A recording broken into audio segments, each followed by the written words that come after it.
92. And today, we have somebody that wants to do a little driving. So setting out on the trail today, I have two different objectives in mind. The first one being finding a new route to get to one of the absolute best spots at this off-road park. And then aside from that, I need to find a spot that is big and wide enough that will allow my 2-year-old daughter to drive my $100,000 Jeep Wrangler, hopefully without absolutely destroying it. So this is one of the trails I wanted to explore today. It's got some really jagged rocks. Obviously, I believe we have the clearance. I'm just not really sure where it comes out at, so I don't know if it's worth it. So this is what it looks like, and I know you can't tell, but these rocks are massive going all the way up right here.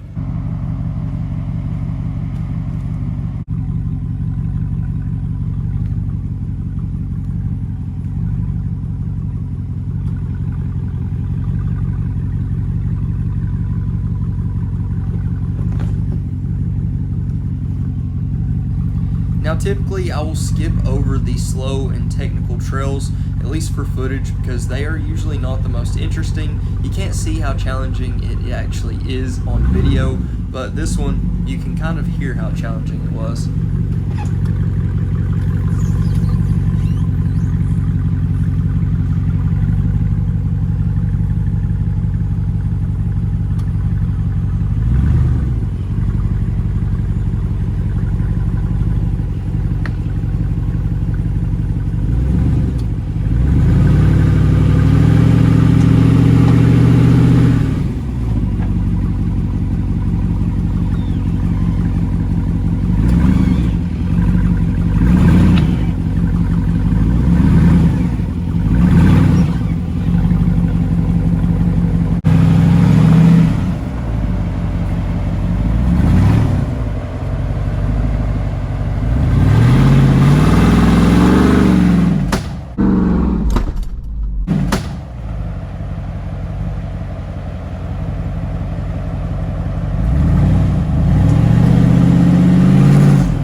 Now something I found out super quick about this new route is it was pretty much all uphill and downhill.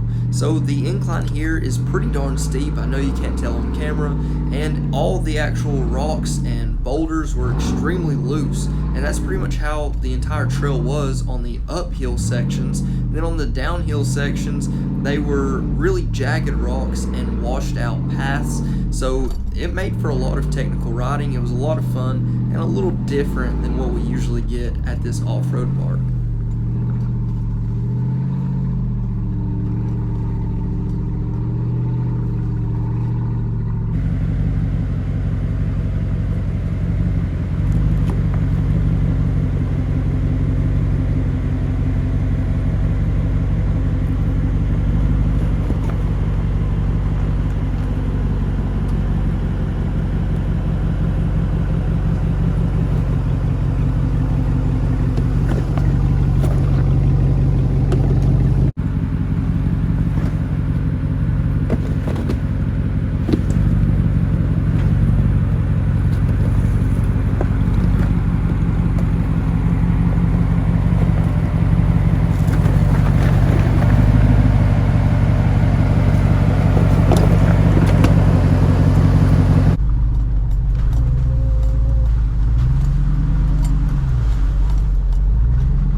So this right here is one of the absolute coolest spots here at the Coalmont OHV Park. You guys have seen me cross this section over here, filled with water, empty, with the Bronco Raptor, the Rubicon 392. There's a bunch of different rock ledges all the way through there on both sides, and it's a lot of fun to climb. Not doing it today just because we've hit every single angle that you can on all these, except for whenever it gets down to about right here. That seems a bit too risky, but it's got an awesome spot here. If you guys are in Central Tennessee, you've got to come check it out.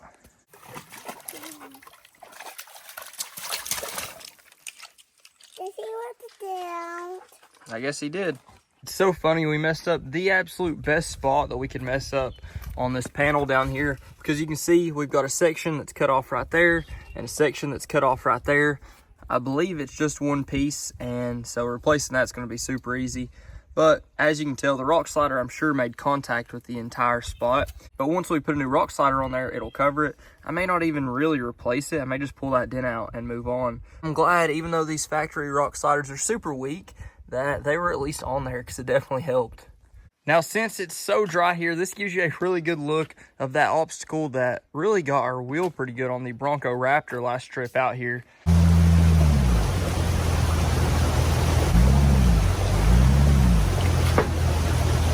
You can really tell a lot better how steep it actually is and how jagged all this is as well. It's no joke, but the Raptor climbed up it perfectly fine.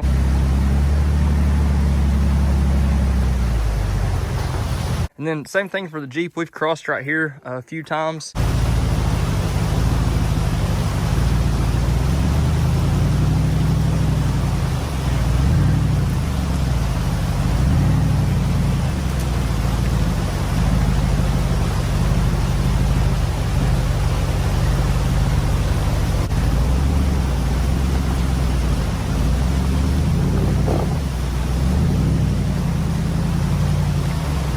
And then this is the little playground that we always come up. Right here is where the Bronco Raptor surprised me the most last time.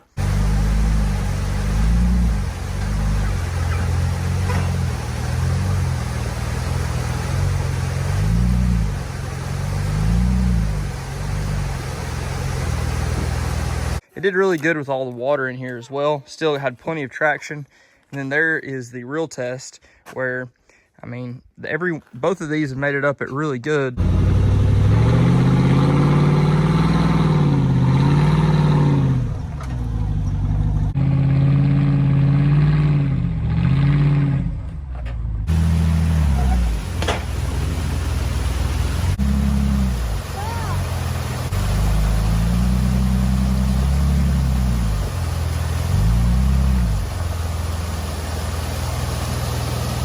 But it's a sketchy spot.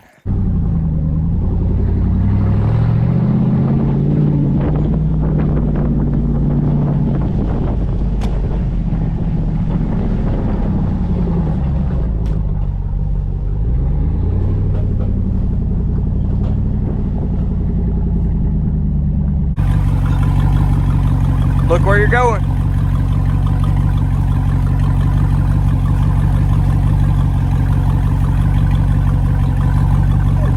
You gotta pay attention where you're going. There's a big rock up there. Keep going.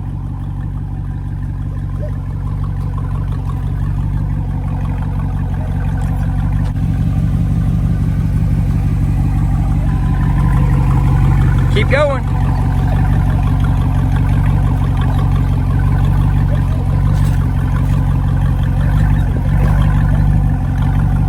That was a big rock.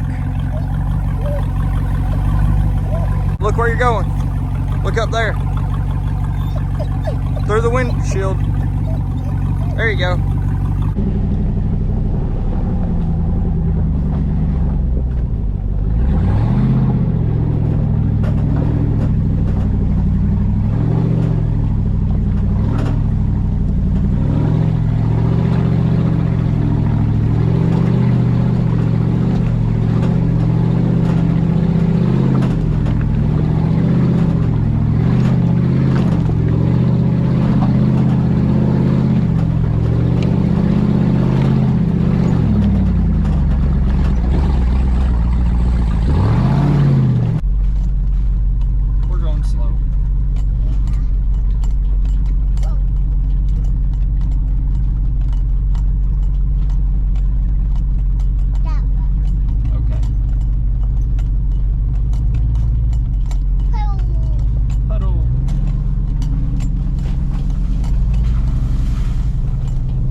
for those of you that were going to ask, the wheel and tire setup is 38 by 1550 R20 Mickey Thompson Baja Boss MTs, and then a 20 by 12 -44 offset 4.5 back spacing XD 860 Onslaught, and then the suspension on the Rubicon 392 is still stock.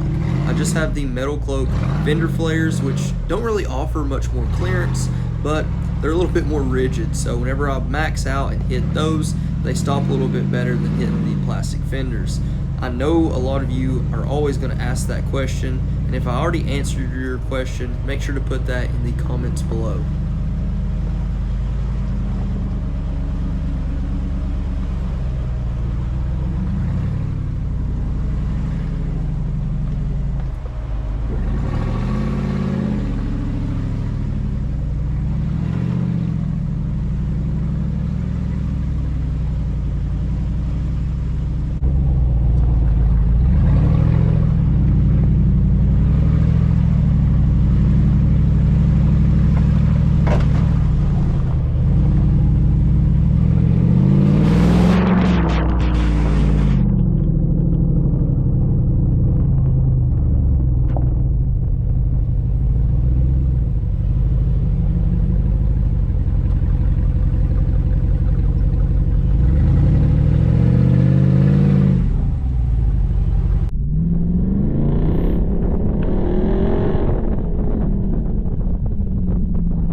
So that footage basically covers a lot of the new obstacles that I found at the trail today. I didn't want to show you going over a lot of the same obstacles we already have in previous videos, but I wanted to give you a good reference. So for the rest of the video, I wanted to show you guys a little bit of fun that we had later at the lake. Did you have fun? Yeah. Did you get some mud on there? Yeah. Oh my goodness. Was dog scared? No. Are you sure? Yeah. Okay. Oh my gosh. You're flipping us. Hey!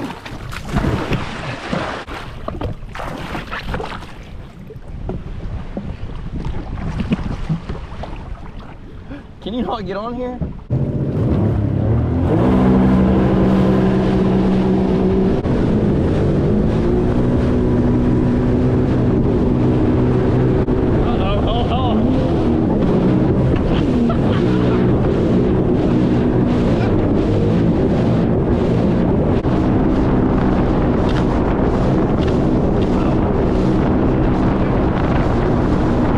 So first up on the tube, we had the old man.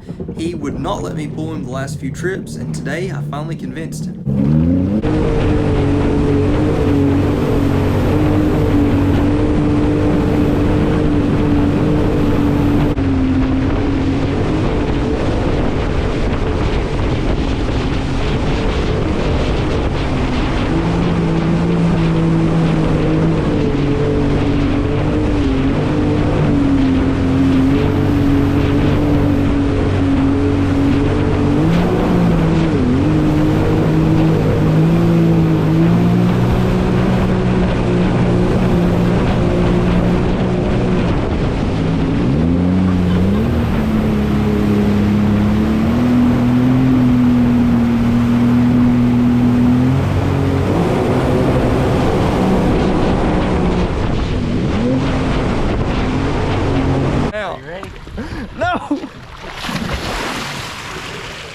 Now, even though I took it super easy pulling the old man, it's only fair for him to get his revenge by pulling me, but I'm sure you can tell he tried a little bit harder than I did.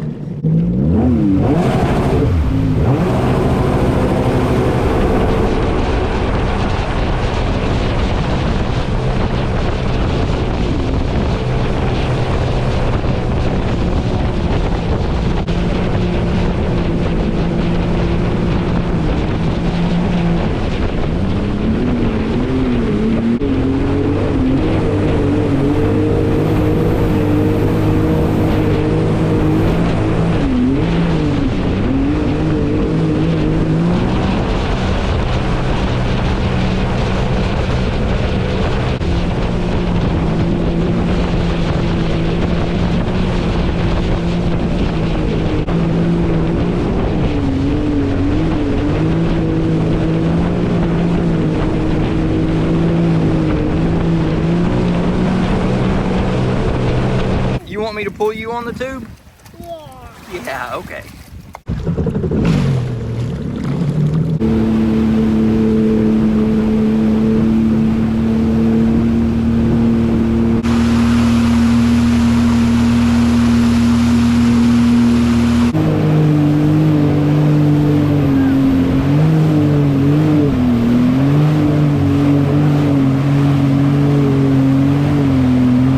Of course, since the Bronco Raptor is fixed, I had to use the Bronco Raptor to tow this thing around. And I've got to say, I honestly think that the Bronco tows a little bit better than the Jeep, probably just due to the fact of the suspension, the way it rides so much better. But pulling, you know, something as light as the jet ski is no major task, but it does it with ease. If you guys haven't already, please like, comment, subscribe. Let me know what you think. Let me know what you want to see next. But until then, Godspeed.